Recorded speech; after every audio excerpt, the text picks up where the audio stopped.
రైతు సోదరులందరికీ నమస్తే అండి. నా పేరు అవుకు గోపీకృష్ణ. మాది తొర్లపాడు, చంద్రలపాడు మండలం, ఎన్టీఆర్ జిల్లా. గత 10 సంవత్సరాల నుంచి నేను వ్యవసాయం చేస్తున్నాను. అయితే ఒక 4 సంవత్సరాల క్రితం 4 అనే విత్తనం వేసాం. ఆ విత్తనం కొద్దిగా లాభసాటిగా ఉంది.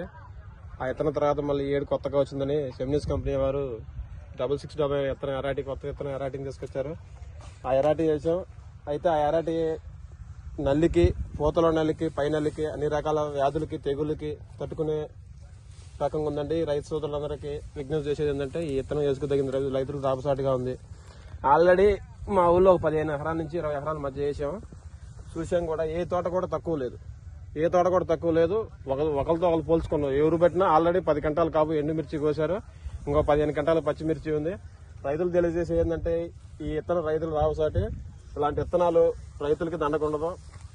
మరి కాపు కూడా దగ్గర కాపు, తాళ్ళు తక్కువగా ఉంది, చిక్కడి కాపు, పూతలో నల్లి, వీటికి బాగా అనుకూలంగా ఉంది విత్తనం. రైతు సోదరులు తెలియజేసేదంటే విత్తనం వేసుకోవచ్చు.